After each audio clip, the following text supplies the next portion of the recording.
Mahiya naman kayo sa inyong kapwa Pilipino.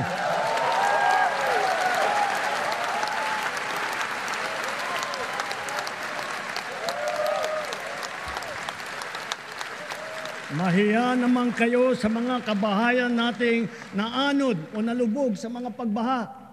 Mahiya naman kayo, lalo sa mga anak natin na magmamana sa mga utang na ginawa ninyo nang binulsan nyo lang ang pera.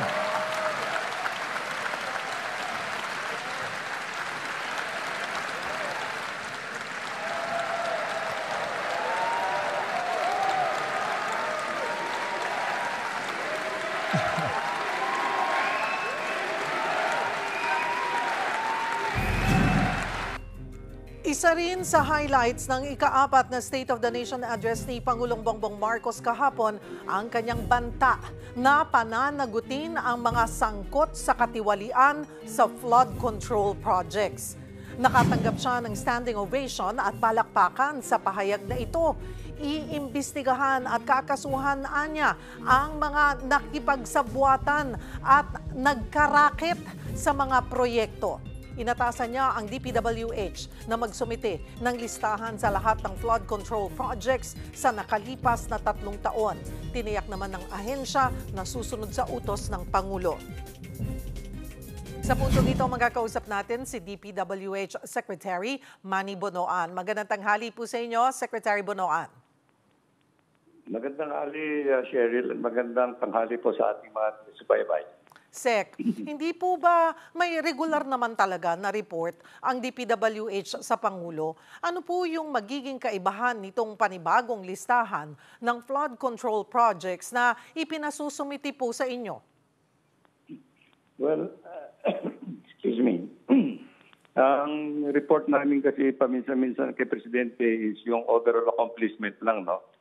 Ang gusto yata ni Presidente yung individual list of projects that we have completed at yung projects that are now under implementation. So, ito ang hinahanda namin ng mga listahan na since we started under this administration, yung mga projects kung nasaan, yung mga projects, anong itsura na ngayon, na napapakinabangan ba. Yun ang kinoconsolidate namin ngayon.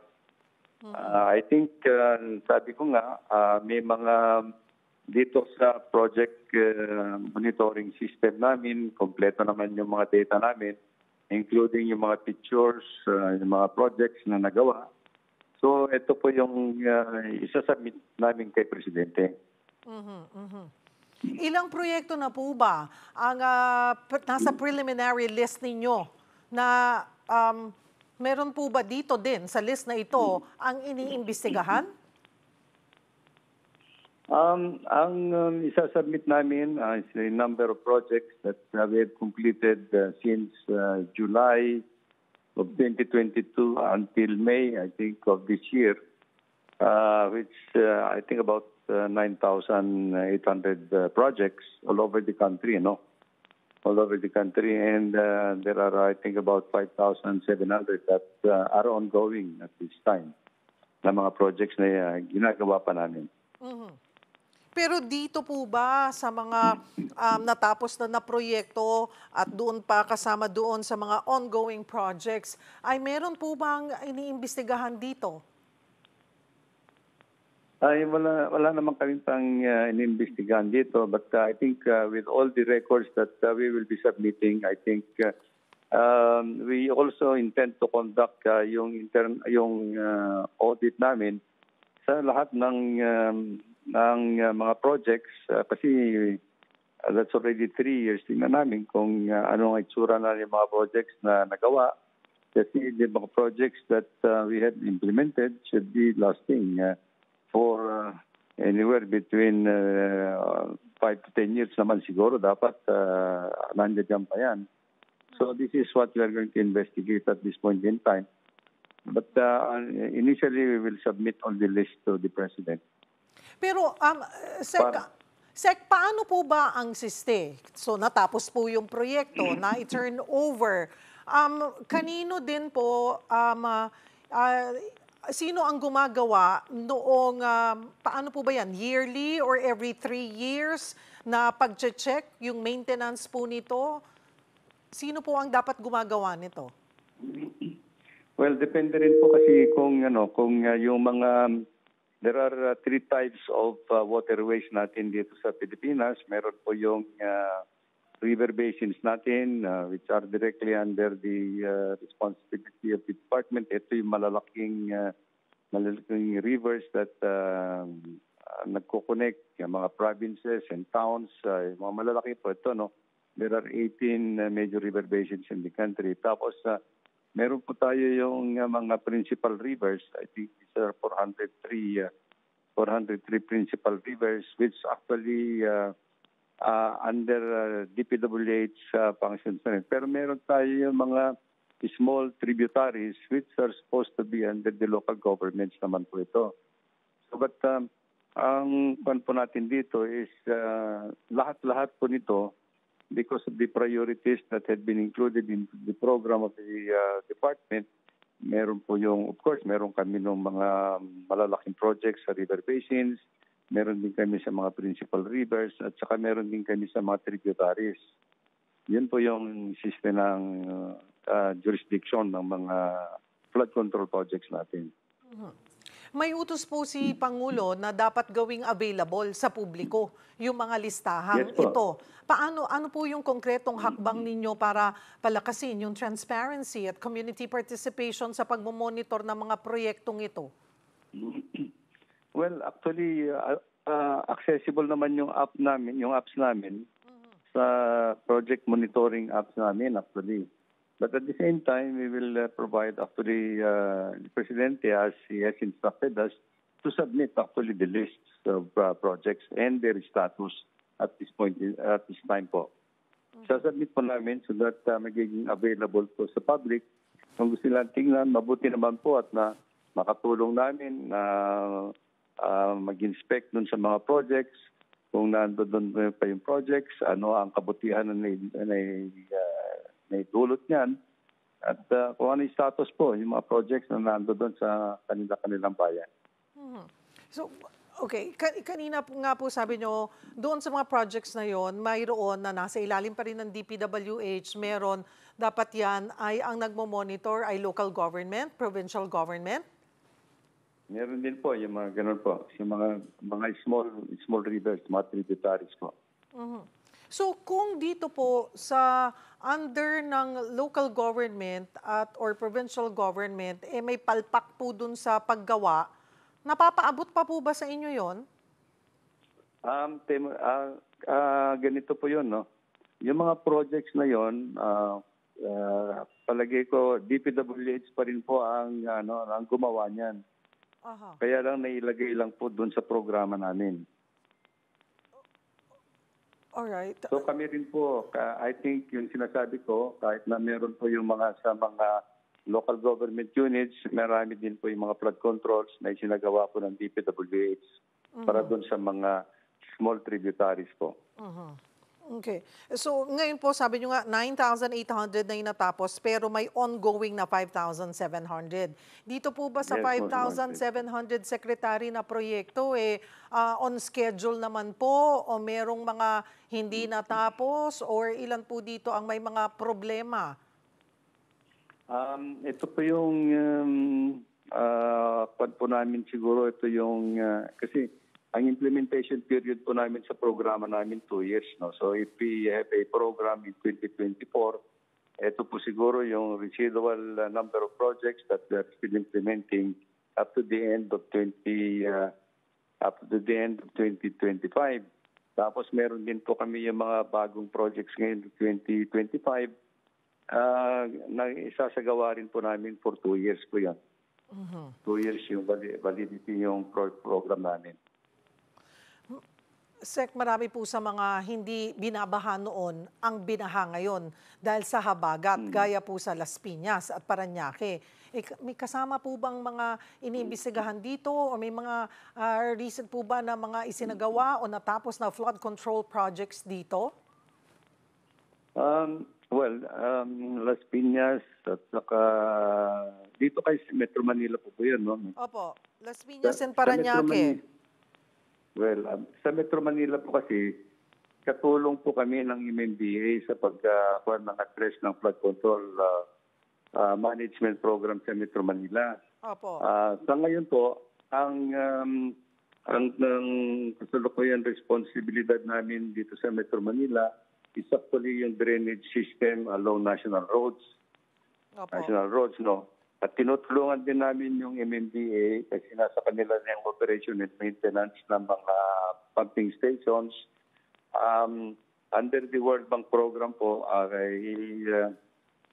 sinasaayos namin ngayon yung mga pumping stations para ma-increase yung discharge capacities nila. So I think we are implementing the rehabilitation and upgrading of 32 pumping stations and the construction of additional 4 pumping stations in Quezon City na kailangan matapos namin by 2026 po. So, ang overall in charge po, sabi nyo nga, katulong nyo ang MMDA, pero mas sila po ang dapat nagbabantay in charge po sa Metro Manila. Yes po, kasi I think they are also tinitingnan po rin nila yung mga waste management program at saka yung internal drainage po ng in-city drainage systems. Yun mga po ang ng MMDA, ang kino-coordinate po nila with local government. Pero kayo rin po ang magsasagawa ng investigasyon and checking kung ano yung what went wrong. Bakit ganito kalala yung naging problema? Well, it's a collaborative effort po between DPWH po siguro and MMDA and of course local governments para matignan yung overall problems flooding in Metro Manila. The other big project that we are undertaking in Metro Manila po is actually yung Pasig Marikina flood control program po natin. So tapos na po kami dito sa may Pasig area and I think nagkaroon na po ng protection ng Manila area from the effects of the high tide sa Manila Bay. Hindi na po nakakapasok yung high tide sa Manila Bay. And of course, yung mga pumping stations natin na kung umulan, may ipapump out na natin once high tide po natin, etc. So, nandoon po kami ngayon sa Marikina area at gumagawa po kami ng mga floodgates at saka siguro yung mga impounding reservoir in some parts of San Mateo at saka yung nitignan din po namin ng mga retarding structures dito sa may Sierra Madre area po, yung sa watershed area na nanggagaling ng tubig ba papunta ng Metro Manila. Secretary, ano po ang magiging kapalaran ng mga opisyal ng DPWH at kontratistang mapapatunayang sangkot sa anomalya? At paano po din masisiguro na talagang may mapapanagot at magiging balanse po ang investigasyon? Open naman po kami lahat ng investigasyon na makikita natin. Kung talagang may kasabuatan at kung ano ba ang nangyari. Yung bang mga proyekto na sinagawa, nasira na ba o functional ba? O ito po yung masusing at malalim na investigasyon po na isasagawa natin na utos na presidente po. May mga puna na hindi lamang daw po DPWH officials at kontratista ang dapat managot, kundi kasama rin yung mga kongresistang gaya ng sinabi po ni Baguio City Mayor Benjamin Magalong sa isang panayam. Pakinggan po muna natin ang eksaktong mga pahayag niya, Secretary. Narito po. Initially ho talaga natuwa ho ako doon eh. Pero nag-concentrate lang sa DPWH, nag-focus lang sa kontratista. Pero sino is for really the people behind it, diba? Ito namang mga kongrehista ho eh. Sino ho ba ang namimili ng kanilang mga district engineer? Sino ho ba namimili ng regional director? Hindi yung secretary ng DPWH. nagkakaroon ng conspiracy, yan po yan sa mga kickbacks na yan. Sa mga hatian, sa mga porsyento, sa pagpili ng mga contractor, favored contractor, na karamihan din, politiko din. Papanoorin ko na lang po in the next few days kung talagang may papasatupad ho ng ating Pangulo yung kanyang mga binanggit. Secretary Bunoan, ano po ang reaksyon nyo sa pahayag na yon ni Mayor Magalong? Well, in reality po, talaga nangyayari. Hindi lang naman po sa administrasyon na ito. Actually, ever since palagay ko, gano'n naman po siguro pa ang nangyayari ng mga nakaraang administrasyon. Opo. But sinisigurado po namin dito na yung mga nailalagay ko ng mga matao namin na professional po. At saka sabi nga namin, yung mga tinitingnan po namin naman ang qualifications ng mga district engineers namin. At saka ako po, hindi ako masyadong pumapayag na yung mga kung ano lang nire-recommenda at tinatanggap ko na kaagad. Hindi po ganun. It has to undergo scrutiny on their qualifications and their experience po bago sila maging district engineer o regional director. Pero, this administration po. Opo. Isa rin po kasi sa nangyayari, yung pagpili or kung sino yung nananalong kontraktor. Paano ho ba ang ginagawa doon na hindi ginagawa na parang negotiated bidding na or kuntsaba na lang na, ako muna yan, huwag ka nang mag-bid dito, sa susunod ka na lang. Ganun po ang nangyayari. Sabi nyo nga po, to be fair, hindi lang sa administrasyong to, maraming nakalipas na administrasyon, ganyan po ang gawain. So sa administrasyong ito, ano ho ba ang gagawin para matigil na yung ganito? Well, I think ang kwan po natin dito is we have to be more transparent po sa mga procedure na ganyan, sa mga bidding na sinasagawa natin. Because of the number of projects that are being bid out all over the country, yun po yung FTC, kung sino yung mga contractors are fully participating. Open bidding naman po yung ginagawa natin unless there are areas na nag-declare po ng calamity magde-declare ng mga calamity situations where we can actually select kung yung hindi naman yung comprehensive ay open bidding, kundi yung you have to select kung sino yung mga contractors na makapag-bid.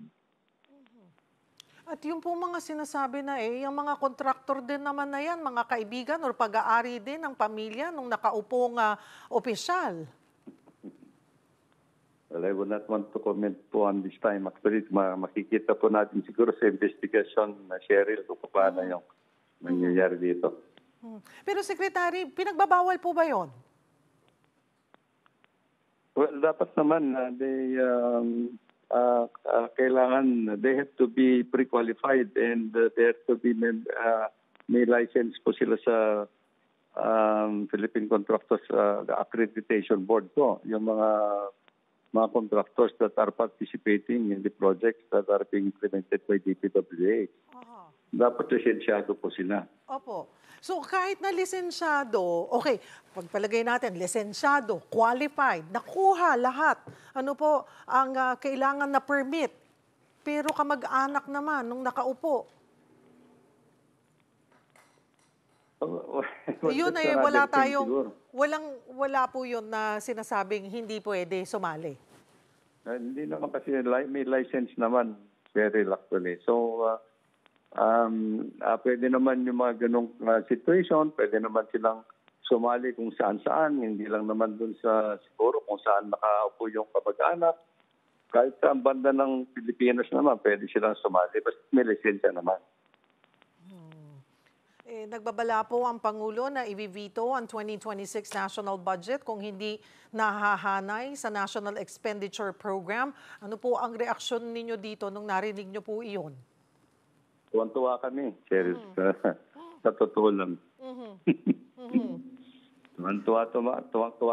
Tuwang-tuwa kami talaga dahil nga for the many yung last 3 years na namin dito at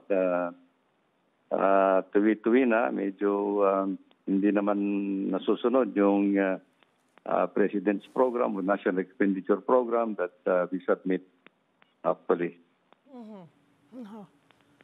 Ano ho yung reaksyon ninyo noong particular po dito dun sa sinasabi nga ng Pangulo na mahiya naman kayo? Diba? 3 beses niyang sinabi yun. Talaga pong nagpalakpakan, tumayo ang mga kongresista, ang marami. Ano po ang naramdaman nyo at naglalaro sa isip nyo nung nakikita nyong pinapalakpakan at tumatayo po yung mga tao sa loob ng plenary hall? Well, we appreciate actually yung the candidness of the President at saka yung talagang he really wants palagay ko, gusto niyang kung merong na ganyang na nangyayari, dapat matigil. Lalong madaling kagad-agad. At ito na nga, I think we are going to put some more safeguard in the implementation of the forthcoming projects, sa mga flood control projects natin. And itong remaining years of this administration po. At Secretary Bonoan, hindi lamang naman po flood control projects ang kanyang pinuna at pinababantayan sa DPWH, but also yung mga tulay, the bridges. Opo. Absolutely. Kailangan po namin bantayan yung mga bridges because many of the bridges along the national roads are old bridges actually.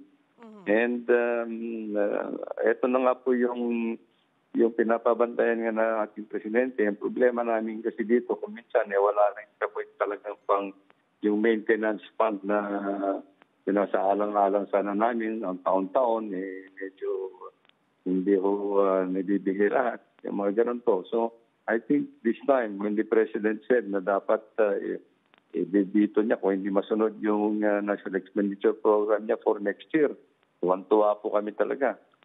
Para naman may sagawa namin ang dapat namin gagawin. Department of Public Works and Highways po.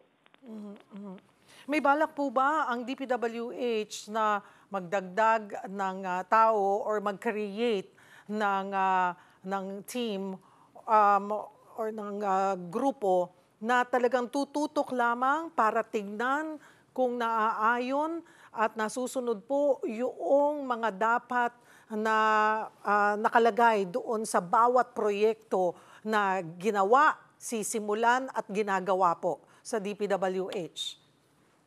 Meron po. I think ito lang yung kagaya na sinabi ko. I think these are the measures that we will initiate and implement right away po.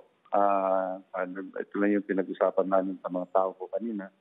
But we'll have to do something about it to address actually yung mga situations that to prevent yung mga